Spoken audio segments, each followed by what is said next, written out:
Just a little background on Ray. Ray received his PhD in archaeology and paleoanthropology from Australian National University in 2009, so that was just as I got here, right? He was a PhD scholar with the Research School of Pacific and Asian Studies with the North Australian Research Unit, as well as a researcher with the Australian Institute of Aboriginal and Torres Strait Islander Studies from 2003 to 2007. Since 1985, Ray has been conducting archaeological surveys and fieldwork projects in central Wisconsin and the Victoria River District of the Northern Territory, Australia. In addition, he's participated in fieldwork in New Mexico, Utah, Ontario, and in Ontario, Canada. His interests are just across the board. I've rarely found a topic that I could not talk about with Ray. Late Pleistocene, early Holocene, you can ask him what those words mean. I'm supposed to know, but don't ask me right now. Hunter-gatherers in Australia and North America, lithic technology and resourcing, the use of indigenous knowledge, cosmology, not cosmetology, right? Cosmology and origin stories to inform the archaeological record, and rock art studies worldwide. As I said, Ray is a master of many, many things. I asked him what he really is. I think he called himself a geoarchaeologist or something along those lines. But having said that, he did do his bachelor's degree at UWSP. Was it a self-design major? It was. I'm not surprised. And he has a fun story to tell about his paleontology background. Apparently, when he was 8 years old, you found your first fossil in your driveway. In my driveway. Yes. Yeah. So with that, I give you Ray Reeser.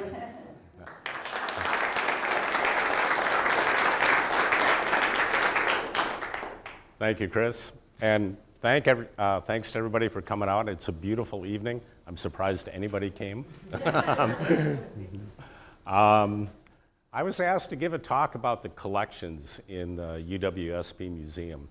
And that's actually a very difficult task because although we have about 700 items on display at any given time in the exhibit portion of the museum, which is in the University Library or the LRC, we actually have 400,000 specimens that fall under the umbrella of the museum in 10 huge different scientific collections, teaching and research collections that we have at UWSP. So to try and pick out a handful that I can talk about in 30 or 40 minutes was pretty difficult. And you can tell me if I was successful or not. The title, I had to come up with a title about a year ago for this talk. They asked me to give a talk.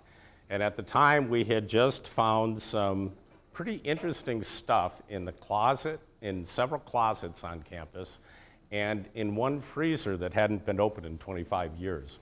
And so they opened up the freezer. I had no idea this freezer existed until I got a call and said, hey, you have a bunch of museum junk in this freezer over here. And I said, really? Well, what's in there? And they said, oh, there's boxes of bones, and there's coral, and there's animal hides, and they all say museum on them, so come and get them.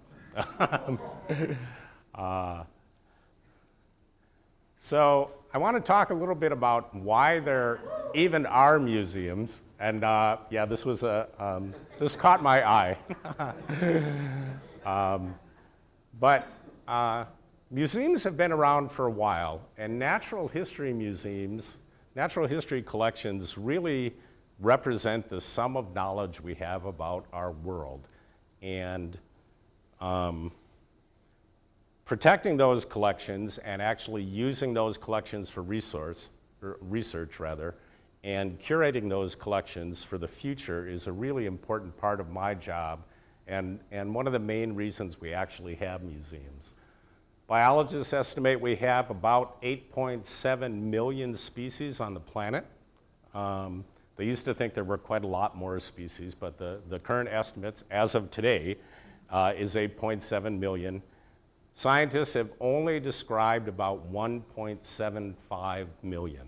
That means there's a lot of species out there that have never been discovered, have never been written up, have never been described, and more new species are discovered within existing museum collections today than by people who were out in the field and wading through jungles or up on the tundra looking at things.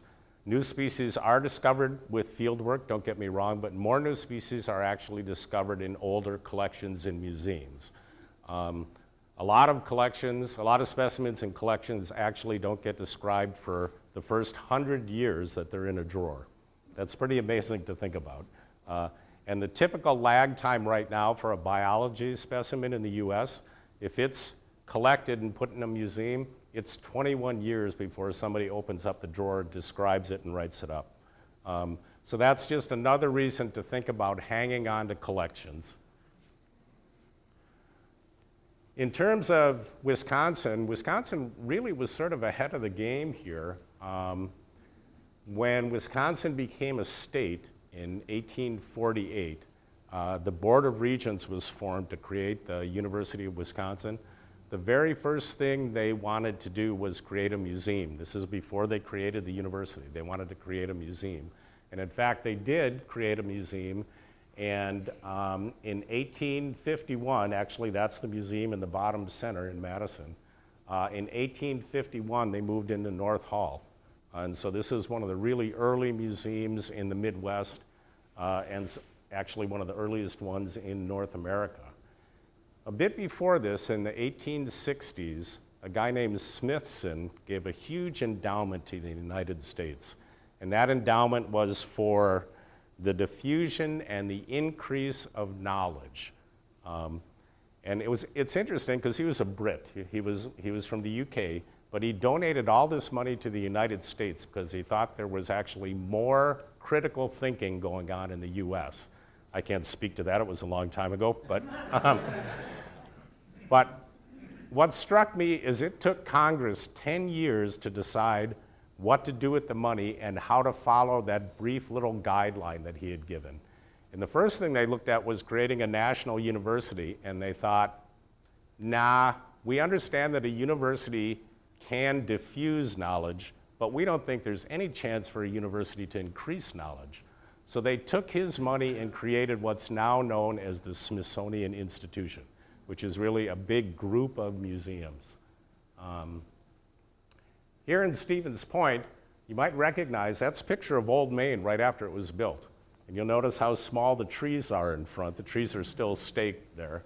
In 1898, the Normal School, as it was called, actually opened up a museum in Old Main.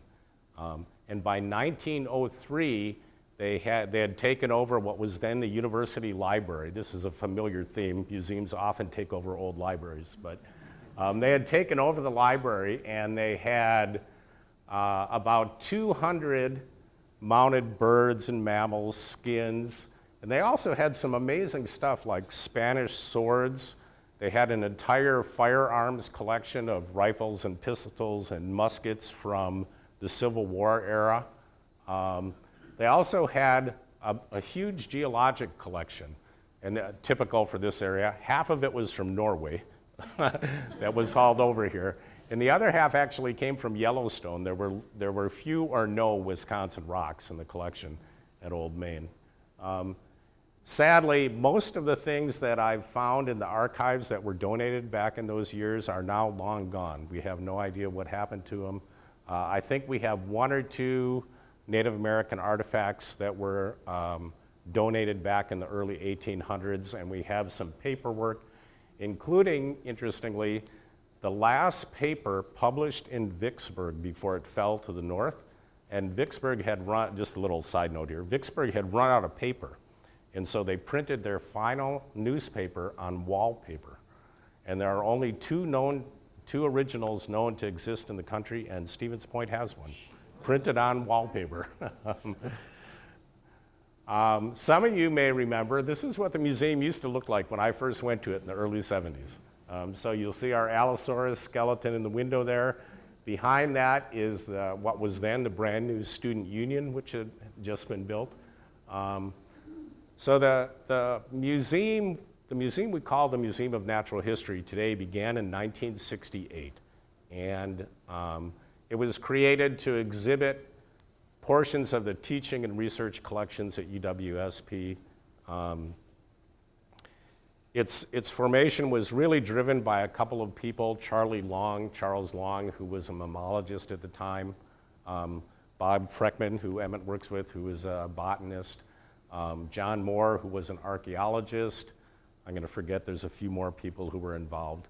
But they wanted a place to exhibit these amazing collections that they were pulling together for student research. And so it was all housed in a single room in the science building.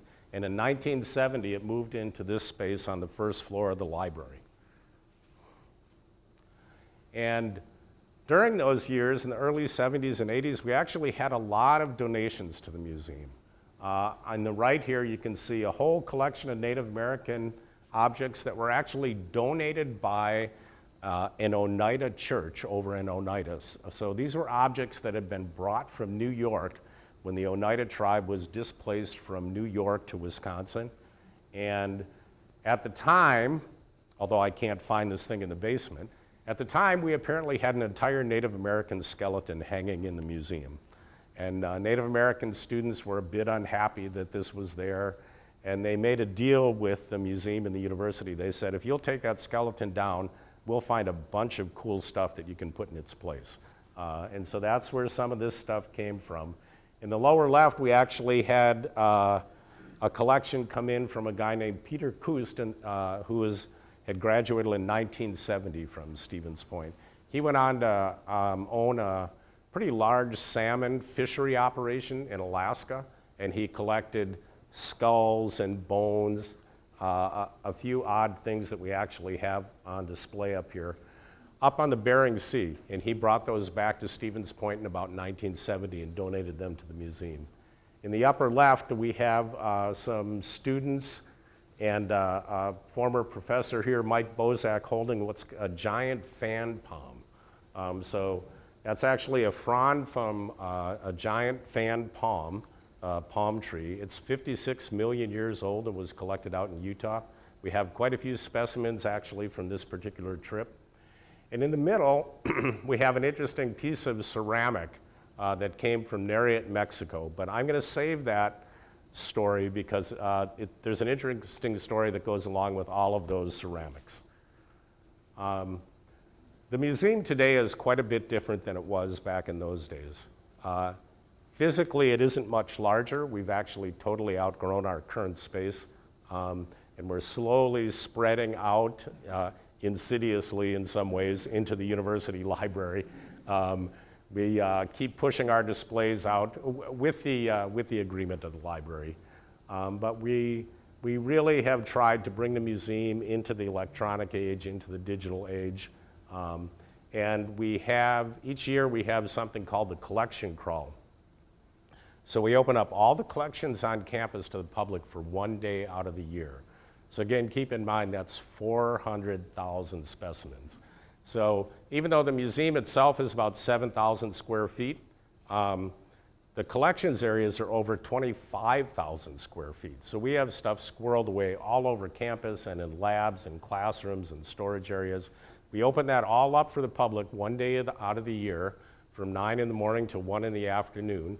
This year it's going to be on April 11th. Last year, in those 4 hours, we had over 1,100 people come through. So if you're around on April 11th, please come and take a look. You'll get to see students working in the collections. You'll get to see some of the bizarre stuff that you'll see tonight, that nobody else ever gets to see. So the museum today is made up of a number of things. One of the things are these incredible dioramas, these exhibits that Ed Marks, who was the curator of education there for 25 years, that Ed Marks built. So Ed hand-painted the backgrounds for all of these giant dioramas. He was a spectacular artist, and he was a really good exhibit builder.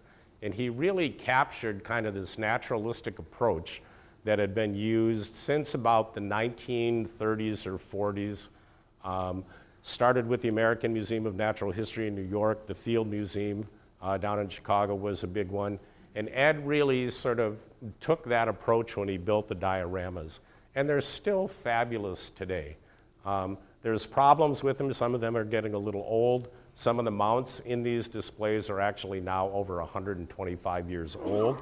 When you get a stuffed animal that gets that old, you start to have some maintenance problems, let's say. So this is the northern forest diorama. It's one of the 7 big bioregions we have displayed at the museum. And I'm going to talk a little now about actually the modern collection. So these are just a few pieces from the archaeology collection. Again, it's really hard when you have thousands and thousands of items. It's hard to pick out favorite ones or ones that you think would really be eye candy for an audience. So these are just a few of the objects that have actually come in the last couple of years, with the exception of the pot in the upper right. That's a piece of ceramic that came from Jordan Park. And what's interesting about it is that's a type of ceramic. It's extremely late woodland / Oneota. You don't have to remember any of those terms, but it's about 1,000 years old. And what's interesting is that type of pottery is not supposed to be in this part of Wisconsin. So archaeologists have just been puzzled ever since John Moore found that about 30 years ago. These are just a tiny piece of our mammal and bird collections. We have this entire wall of mounted heads. This is just one of the walls of mounted heads that we have. I don't any longer accept mounted stuffed animal heads unless they're really unusual. Somebody did try to trade me a giraffe last year, but luckily we don't have enough ceiling height, so I couldn't accept it. And on the left, that's Chris Yankee in the foreground. He's the chair of the biology department. He's also our curator of mammalogy and ornithology. And what he has in his hand is an albino red-tailed hawk. On the right, you'll see one of the specimen drawers in the bird collection, and these are affectionately known as birds on a stick. And these are what are actually used for teaching ornithology, teaching taxonomy. And one of the interesting things about UWSP and our collections is that the whole science of taxonomy, which basically means identifying, writing up, and describing new species, that's something that's actually sort of falling by the wayside. There are many less taxonomists in the US now than there were even 10 or 15 years ago. And in fact, the description of new species and the curation of collections like this is becoming really a rare thing. At Stevens Point, we have 10 different collections, 10 different scientific disciplines, and we're amazingly lucky because for each one of those collections, we have at least one, if not multiple curators trained, faculty curators trained in each one of those collections areas. That's unheard of. The Field Museum probably has about 70 to 100 different collections. Right now, they have less than 20 curators. So we're extremely lucky here at Stevens Point.